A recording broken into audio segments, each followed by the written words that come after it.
Recuerdo perfectamente el momento en que decidí involucrarme en todo esto.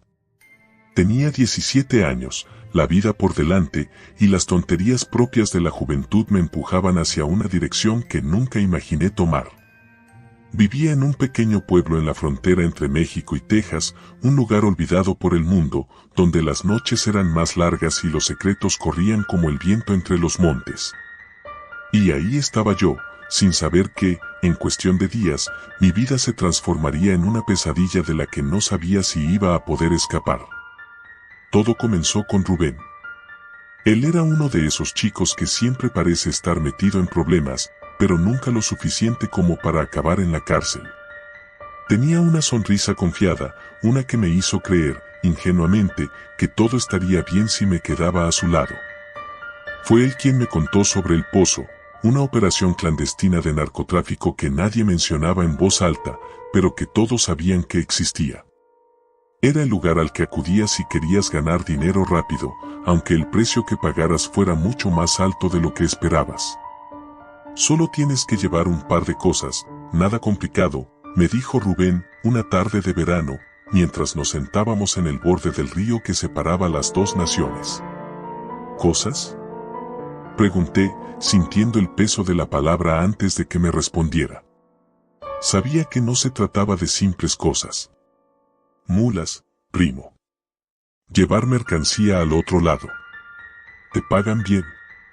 Solo tienes que mantener la calma y no meterte en problemas. El dinero sonaba bien, lo admito. Mi familia nunca había tenido mucho, y la idea de poder comprarme una moto o cualquier cosa que me hiciera destacar era tentadora. No podía imaginar el peligro real que se escondía detrás de esa promesa fácil. Así que, sin pensarlo demasiado, acepté. La primera vez que lo hice fue relativamente fácil. Me dieron una mochila y me dijeron que caminara por uno de los túneles subterráneos que conectaban México con Estados Unidos. No sabía exactamente lo que llevaba, y tampoco me importaba. Me aseguré de no hacer preguntas. Esa era la regla de oro, cuanto menos supieras, mejor. El túnel era largo y húmedo. El aire era denso, y solo la luz de mi linterna me mantenía orientado mientras avanzaba entre la oscuridad. Me dijeron que solo tenía que llegar al otro extremo y entregar la mochila a alguien que me estaría esperando.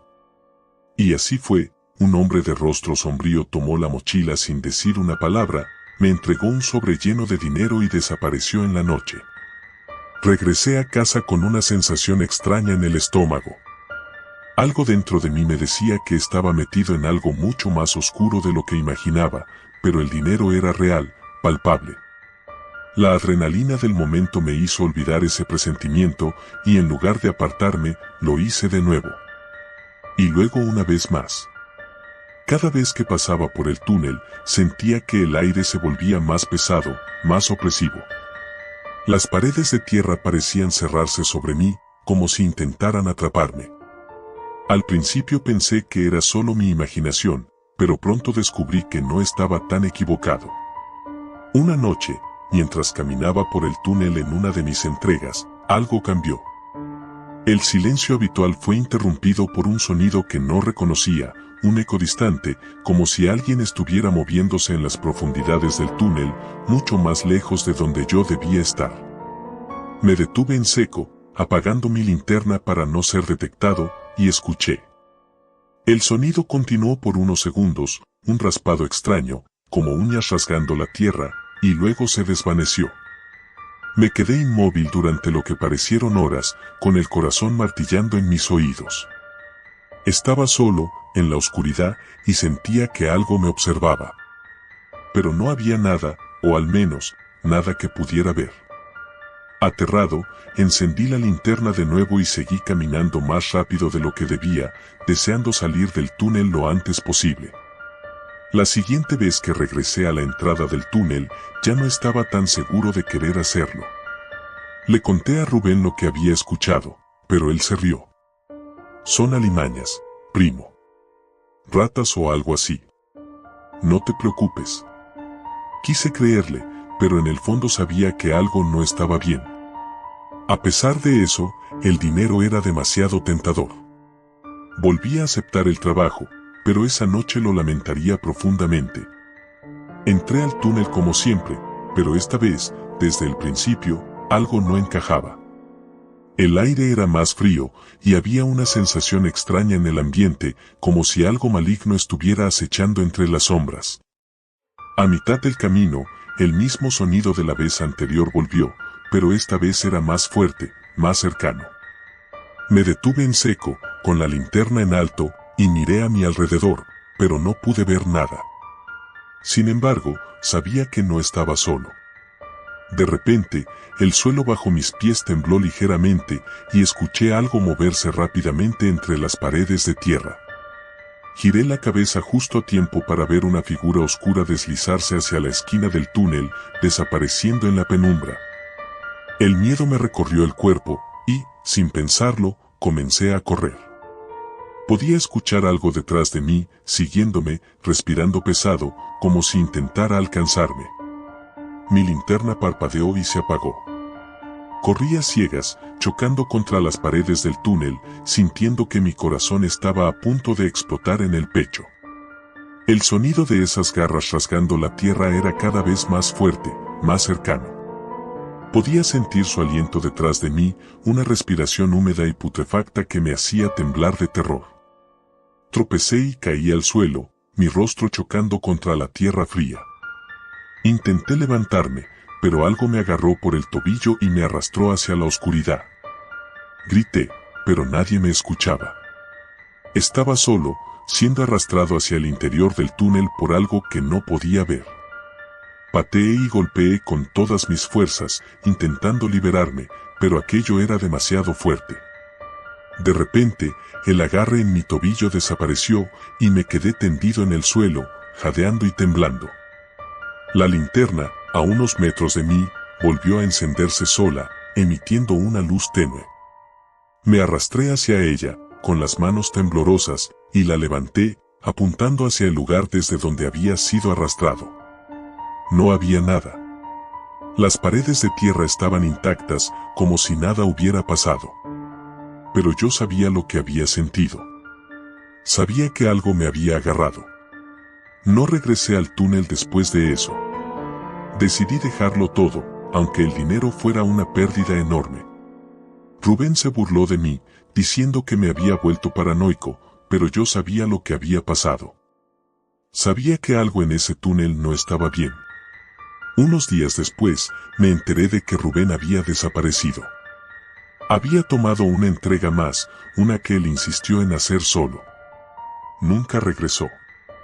Dijeron que tal vez había sido atrapado por las autoridades, o que había huido con el dinero. Pero yo sabía la verdad. Sabía que el túnel lo había reclamado.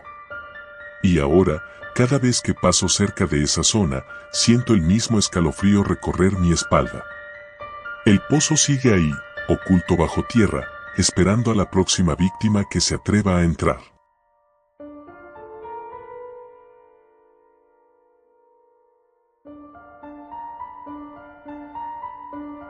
Recuerdo con claridad la primera vez que supe que mi tío Alberto estaba involucrado en el narcotráfico. Tenía 16 años y vivía en un pequeño pueblo en el norte de México, justo en la frontera con Texas. La vida era tranquila, monótona, y a veces eso se agradecía.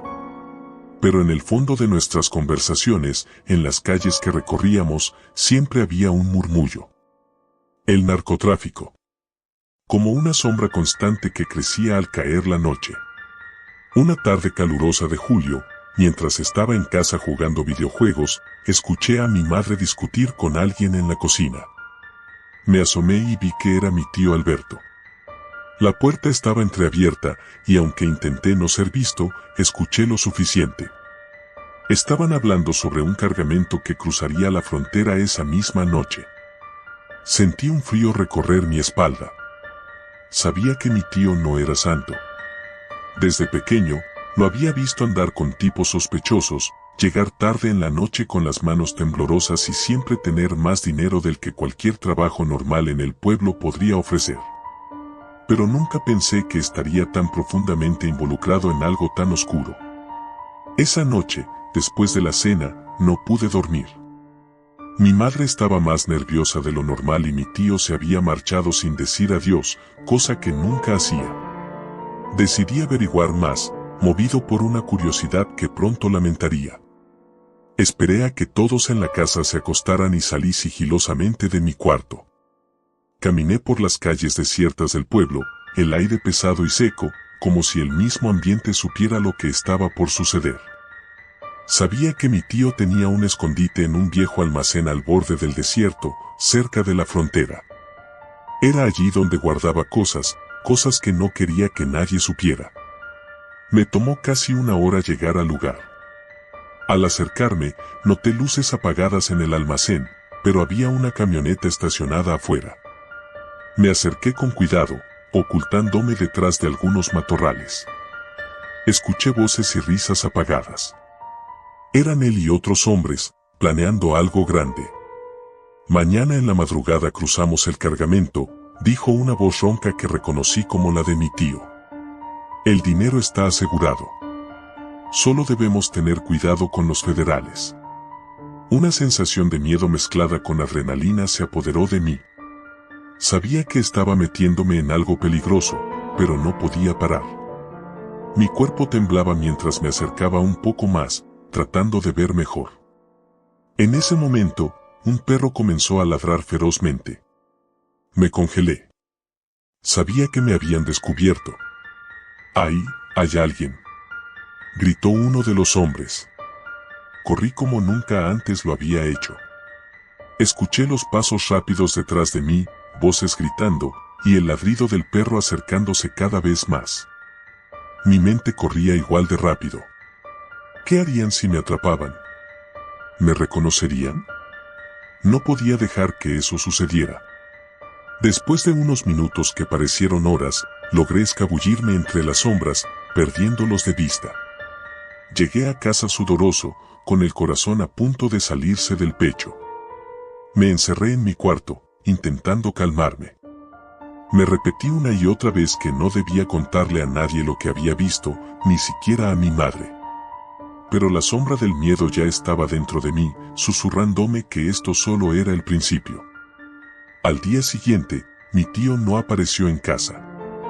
Mi madre parecía inquieta, pero no preguntó nada. Nadie lo hacía.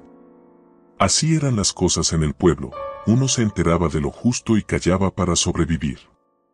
Sin embargo, mi cabeza no dejaba de darle vueltas a lo que había presenciado. Sabía que tenía que alejarme de esto, pero también sabía que no sería fácil. Unos días después, mientras caminaba hacia la tienda del pueblo, noté que una camioneta negra me seguía a poca distancia. Al principio pensé que era mi imaginación, pero no. Tomé varias calles diferentes y siempre estaba allí, manteniendo la distancia pero sin perderme de vista. Mi piel se erizó. Estaba claro que sabían que yo había estado cerca del almacén esa noche. Empecé a preocuparme seriamente. ¿Debía ir a la policía? Pero la policía en nuestro pueblo no era confiable. Muchos de ellos estaban en la nómina de los mismos narcotraficantes. Y aunque no lo estuvieran, ir a ellos era lo mismo que firmar tu sentencia de muerte. Esa noche, mientras cenábamos, no pude ocultar mi nerviosismo. Mi madre me observaba de reojo, y finalmente, como si no pudiera más, me preguntó: ¿Qué te pasa, Jorge? Estás muy raro estos días. No sabía qué decirle. Mi mente estaba llena de imágenes, mi tío, los hombres en el almacén, la camioneta negra. Pero no podía soltarle todo eso de golpe. Así que simplemente negué con la cabeza. Nada, mamá. Solo, he tenido malas noches. Sin embargo, esa respuesta no la convenció. Lo vi en sus ojos.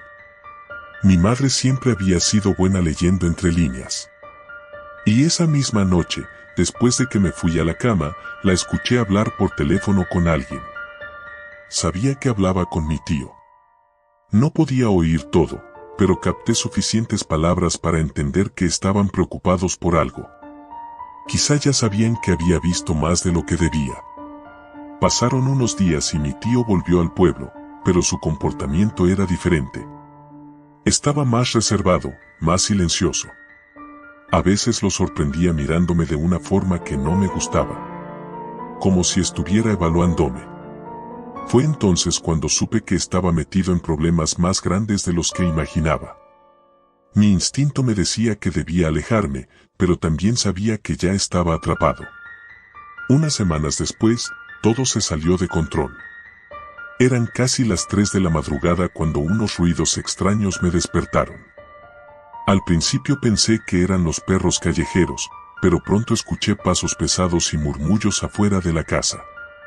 Me levanté rápidamente y me asomé por la ventana. Mi corazón se detuvo cuando vi a varios hombres armados rodeando nuestra casa.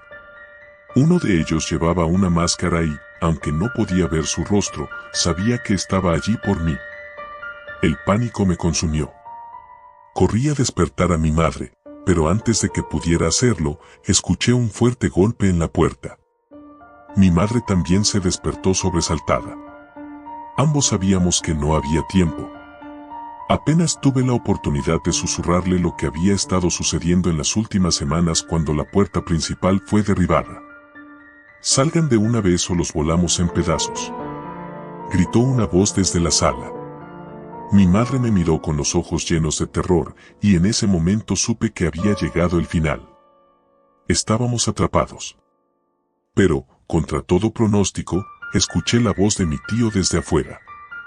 «Esperen, esperen», gritó. «Déjenlos en paz, él es mi sobrino». Los hombres vacilaron un momento, lo suficiente para que mi madre y yo nos escondiéramos en una pequeña despensa. Mi corazón latía tan fuerte que sentí que podrían escucharlo desde el otro lado de la pared. Desde nuestro escondite, escuchamos a mi tío negociar con los hombres. No entendí todo, pero una cosa quedó clara: él estaba intentando salvarnos, ofreciendo algo a cambio de nuestra vida. Cuando finalmente se fueron, todo quedó en un silencio sepulcral. Salimos de la despensa temblando. Mi madre me abrazó fuerte, susurrándome que todo estaría bien, pero sabía que nada volvería a ser igual. Mi tío nos había salvado, pero ¿a qué precio? Nunca más volvimos a hablar de esa noche. Pero el miedo seguía allí, una sombra que no podía dejar de crecer. Un mes después, mi tío fue encontrado muerto en una carretera. Un ajuste de cuentas, dijeron. Y en el fondo supe que, aunque había intentado protegernos, no había escapatoria para nadie que se involucrara en ese mundo. La sombra del narcotráfico se cernía sobre nosotros, siempre acechando, siempre esperando el momento adecuado para reclamar otra vida. Y aunque seguía viviendo en el mismo pueblo, nunca volví a ser el mismo.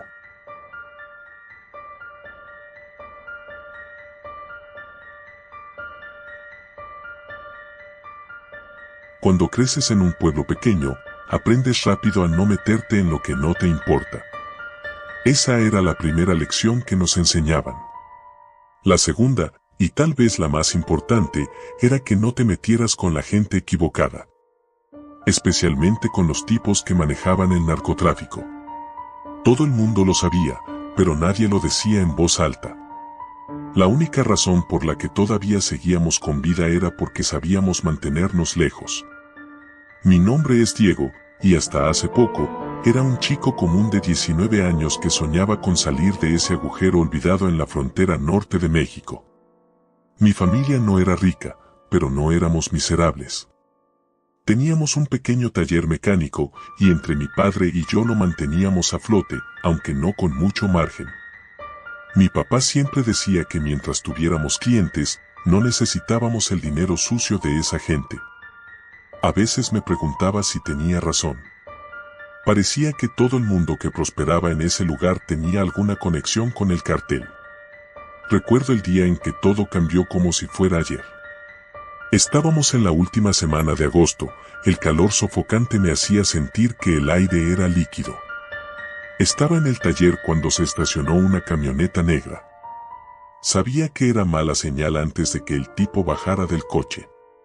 Uno de esos vehículos todoterreno con vidrios polarizados y llantas que parecían diseñadas para la guerra.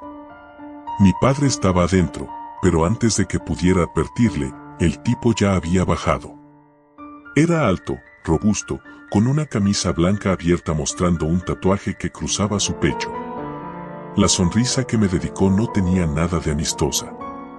«¿Tú eres Diego, verdad?», preguntó, como si ya supiera la respuesta. «Sí, señor», respondí con cautela. «Necesitamos un favor, muchacho». «No te preocupes, es algo sencillo», dijo, ignorando completamente cualquier cordialidad.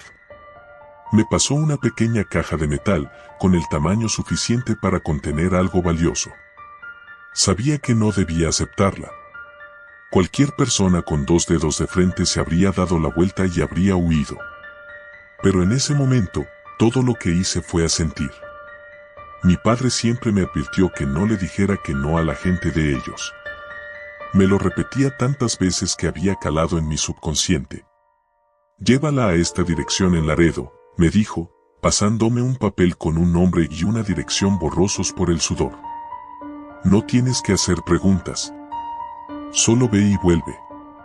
Con eso, se subió a su camioneta y se fue. Pasé todo el día dudando. Sabía que estaba en un problema gigante, pero también sabía que decir no podría ser peor. El cartel no te pedía favores, te ordenaba. Me lo dijo un amigo una vez: cuando te metes con ellos, no hay salida. Finalmente, decidí hacerlo. Pensé que si entregaba la caja y volvía rápido, todo terminaría. Podría fingir que nunca había sucedido. Le mentí a mi padre diciendo que iría a visitar a un amigo. Me subí al viejo sedán que habíamos arreglado hace unas semanas y conduje hacia Laredo, cruzando la frontera de noche. La dirección estaba en un barrio olvidado de las afueras de la ciudad. El lugar se sentía fuera de lugar, casi como si estuviera al borde de un vacío. No había luces en la calle, y las casas parecían más esqueletos que viviendas. Encontré el número en una casa vieja y derruida, con la pintura descascarada y las ventanas tapiadas. Al llegar, sentí un escalofrío que me recorrió la columna. Este no era el tipo de lugar donde la gente se retiraba tranquila. Llamé a la puerta, esperando que nadie contestara, pero un segundo después se abrió lentamente. Un tipo en sus 40, de mirada vidriosa y ojeras pronunciadas, apareció detrás de la puerta. Su rostro me decía que había visto cosas horribles, cosas que te deformaban el alma. ¿Tienes algo para mí?, preguntó con un tono grave y bajo. Le entregué la caja sin decir una palabra. El tipo la tomó y sin siquiera mirarme cerró la puerta de golpe. Me quedé paralizado por un segundo, pero luego mi instinto me gritó que me fuera de ahí. Cuando subí al coche y encendí el motor, noté algo extraño en el asiento trasero. No estaba solo. Un niño pequeño, no más de 6 o 7 años, estaba sentado, mirándome fijamente. Sus ojos, grandes y oscuros, estaban llenos de una tristeza que me revolvió el estómago. ¿De dónde saliste?, le pregunté, mi corazón latiendo desbocado. El niño no respondió. Solo me miraba, en silencio. Intenté no pensar en ello, tal vez era una especie de alucinación. Me dije a mí mismo que solo estaba nervioso por la situación. Pero conforme conducía de regreso, cada vez que miraba por el retrovisor, el niño seguía ahí, inmóvil. No desaparecía.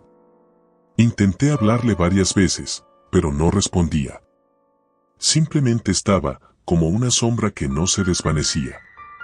Llegué a casa tarde, y al voltear por última vez al asiento trasero, el niño había desaparecido. Me quedé sentado en el coche un rato, intentando entender lo que había pasado. ¿Era mi mente jugando conmigo? Me dije que debía dormir, que todo esto era el estrés. Esa noche, los sueños fueron insoportables. El rostro del niño se repetía una y otra vez, pero cada vez estaba más pálido, más vacío. En los sueños, me hablaba, pero sus palabras eran ininteligibles, como un susurro ahogado por la distancia. A la mañana siguiente, me desperté empapado en sudor. Al mirar el reloj, me di cuenta de que había dormido apenas unas horas. Me lavé la cara y traté de mantenerme ocupado en el taller. Todo parecía normal hasta que, al revisar el coche que había usado la noche anterior, encontré algo que me congeló la sangre. En el asiento trasero había una pequeña mancha de sangre. La ignoré, limpiándola rápido, pero el miedo comenzó a enraizarse en mi interior. No podía dejar de pensar en ese niño. ¿Quién era? ¿Cómo había llegado a mi coche? ¿Por qué había desaparecido? No tardé mucho en recibir una llamada de ellos. Sabía que vendría. El hombre del tatuaje me dijo que había hecho un buen trabajo, que había alguien más que necesitaba otro favor. Sentí el estómago hundirse, pero no pude negarme. Esta vez no solo entregaría una caja. El siguiente encargo era llevar un paquete y recoger algo en una casa en medio del desierto. El viaje fue largo, silencioso, y el paisaje árido solo me llenaba de más incertidumbre. Al llegar a la dirección indicada, una casa abandonada en medio de la nada, tuve el mismo escalofrío que en la última entrega. Me adentré en el lugar y, para mi horror, lo que encontré fue peor de lo que podría haber imaginado. El niño que había visto antes, el que había estado en mi coche, estaba ahí. Pero no estaba vivo. Estaba en una mesa, cubierto por una sábana ensangrentada. No podía entenderlo, mi mente se negaba a procesarlo. Estaba muerto, pero su espíritu, su presencia, me había seguido desde esa primera noche. Un escalofrío recorrió mi cuerpo al darme cuenta de la verdad. Había sido una advertencia, una especie de señal que había ignorado. Cuando intenté salir de la casa, escuché pasos detrás de mí. Giré rápidamente, y ahí estaba él, el mismo niño, pero esta vez su rostro no era solo triste. Había algo monstruoso en sus ojos, algo que me hizo retroceder hasta toparme con la pared. «Ayúdame», susurró. El terror me atrapó y salí corriendo, dejando todo atrás. Corrí hasta llegar a mi coche y no paré hasta que estuve de regreso en el pueblo. Mi mente estaba llena de imágenes aterradoras, y no sabía cómo escapar de ellas. Sabía que no había forma de salir ileso de esto. Poco después, me di cuenta de que ya estaba perdido. Había tocado algo mucho más oscuro de lo que podía imaginar, y ahora no tenía forma de escapar del monstruo que me había atado al cartel, ni del niño que seguía apareciendo en cada rincón de mi mente. No sabía si alguna vez tendría paz, pero algo estaba claro: el narcotráfico no solo te robaba el alma, sino que te condenaba a un infierno del que no podías escapar.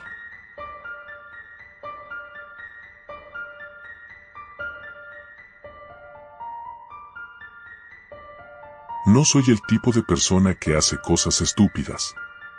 Siempre he sido cauteloso. Vivo en un pequeño pueblo al norte de México, donde todos saben que hay cosas que es mejor no mencionar. Mis padres me inculcaron eso desde pequeño: no preguntes demasiado, hijo. A veces, es mejor no saber. Mi nombre es Samuel.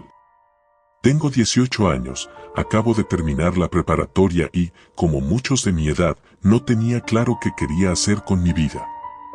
Pero lo que pasó este verano me hizo replantearme todo, me cambió de una forma que jamás imaginé. Lo peor es que no puedo contárselo a nadie. Era una noche sofocante. El calor de verano se apoderaba de todo, haciéndolo casi insoportable, y decidí salir a dar una vuelta para despejarme. Mis amigos solían juntarse en el parque al centro del pueblo, un lugar tranquilo, lleno de árboles y bancos de concreto desgastados por los años. Llegué un poco tarde, ya estaban ahí José y Martín, con sus motos, fumando y riendo de alguna tontería.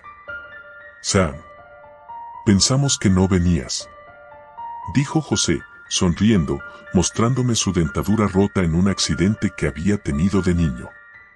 Me senté en uno de los bancos mientras encendía un cigarro. Algo en el aire no se sentía bien esa noche, pero no dije nada. A lo lejos, las luces de la carretera brillaban entre la neblina que el calor traía consigo. No éramos tontos. Sabíamos que esa carretera no era solo una vía de tránsito normal. La mayoría de los camiones que pasaban por ahí no llevaban mercancía legal. Todos lo sabíamos, pero nadie lo mencionaba. Había reglas no escritas que seguíamos sin cuestionar. Y aquella noche, sin saberlo, íbamos a romper una de esas reglas. ¿Te apetece un paseo?, preguntó Martín, señalando su moto. No tenía nada mejor que hacer, así que acepté. Nos montamos en las motos y fuimos hacia la carretera. Nos gustaba el riesgo, sentir la adrenalina al borde de la ilegalidad, pero sin cruzar la línea. O eso creíamos. Los camiones comenzaban a aparecer conforme nos adentrábamos en la carretera. Eran grandes, oscuros, sin ninguna señal de carga visible. Pasaban como sombras pesadas que desplazaban el aire a su paso. Todo el mundo sabía que aquellos camiones estaban llenos de droga, armas o peor. El narco controlaba todo, desde el comercio hasta la vida cotidiana, y nadie se atrevía a desafiarlos. «Vamos a seguir a uno», dijo José de repente, como si fuera una gran idea. «¿Estás loco?», respondí.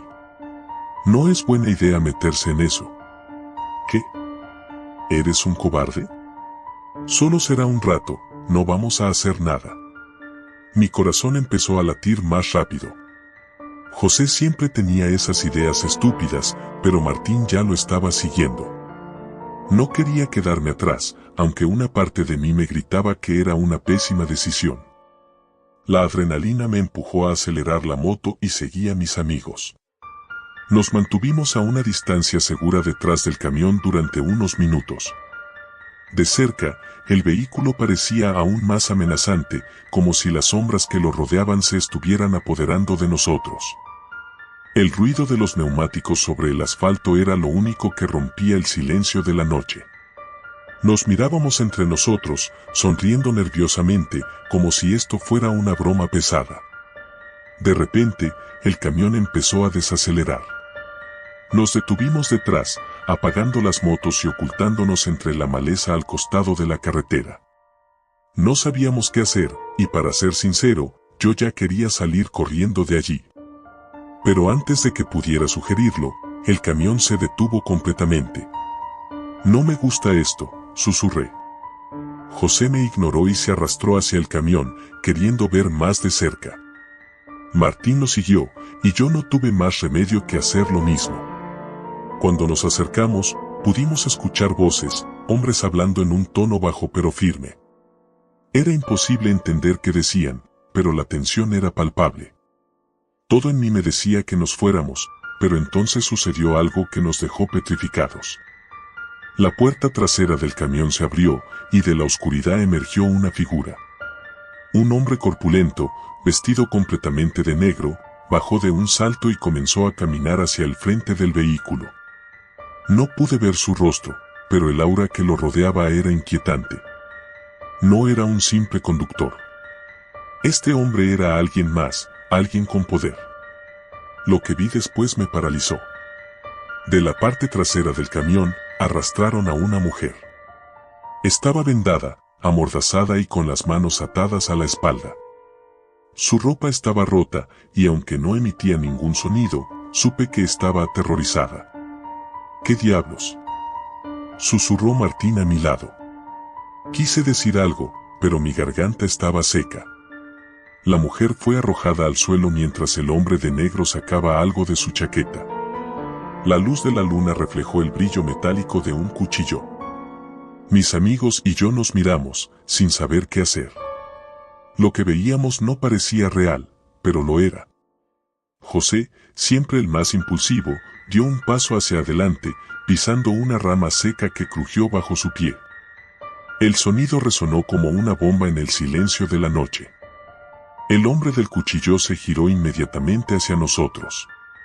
No sé si fue el miedo o la pura adrenalina, pero mi cuerpo comenzó a moverse por sí solo. Corrí. Corrí más rápido de lo que jamás había corrido en mi vida. Escuché disparos a mis espaldas. No sé cuántos. No sé si fueron hacia nosotros o hacia la pobre mujer, pero no me atreví a mirar atrás. Los gritos de Martín y José se desvanecieron en el aire, y solo me quedé con el sonido de mi respiración agitada y el latido ensordecedor de mi corazón. Corrí hasta que mis piernas no pudieron más. Logré esconderme en un pequeño cobertizo abandonado a un par de kilómetros de la carretera. Estaba cubierto de polvo y moho, pero no me importaba. Mi cabeza daba vueltas, intentando procesar lo que había visto. ¿Qué íbamos a hacer? Si aquellos hombres sabían que estábamos allí, no estaríamos a salvo. Nadie en el pueblo estaría a salvo. Horas más tarde, cuando por fin me atreví a salir, volví al pueblo. Mis piernas temblaban, pero el miedo a ser atrapado me mantenía en movimiento. Las motos de José y Martín seguían en el mismo lugar donde las habíamos dejado. Mis amigos no estaban. Intenté comunicarme con ellos, pero fue inútil. Ni mensajes, ni llamadas. Era como si se los hubiera tragado la tierra. Durante los días siguientes, pregunté discretamente por ellos. Nadie sabía nada, o al menos nadie estaba dispuesto a hablar. El silencio en el pueblo era abrumador, más pesado de lo normal. Y entonces, una noche, apareció algo en mi puerta. Un sobre manchado de sangre.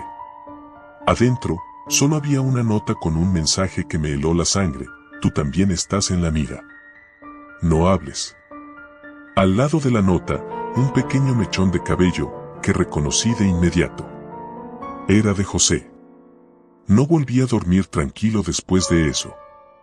El pueblo entero estaba sumido en un pacto de silencio. Sabían lo que había pasado, pero nadie quería confirmarlo. ¿Cuántas veces más había sucedido algo así sin que nos enteráramos?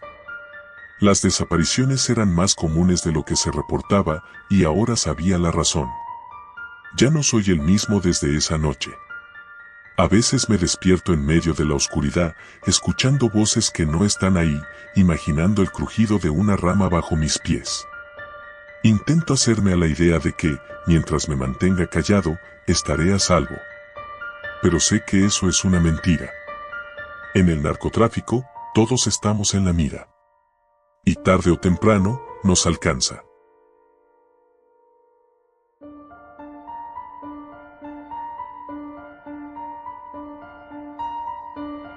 La primera vez que vi a El Coyote fue en una cantina sucia a las afueras de Nogales. Yo estaba bebiendo una cerveza que ya sabía amarga por la ansiedad. No era mi primera vez en la frontera, pero algo en el ambiente me ponía más nervioso que de costumbre. Era como si las paredes mismas estuvieran empapadas de sangre, aunque el polvo del desierto las cubriera.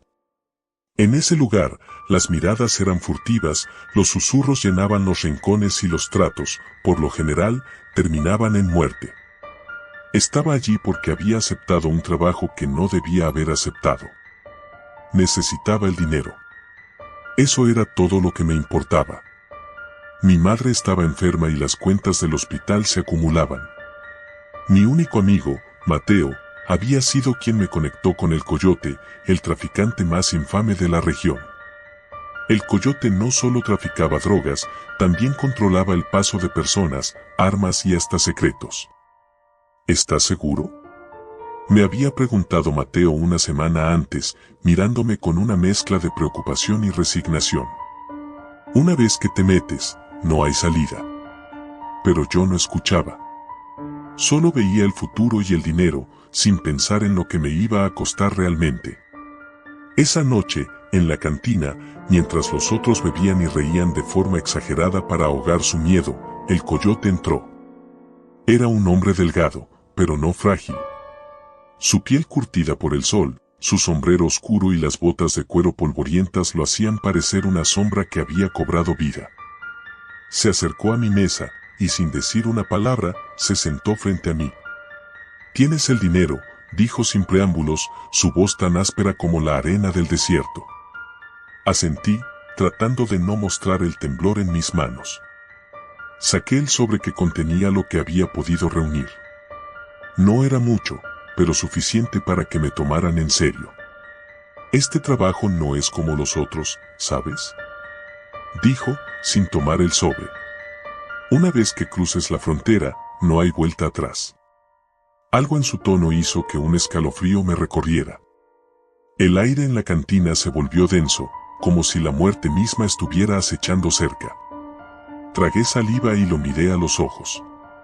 oscuros, impenetrables, como el vacío.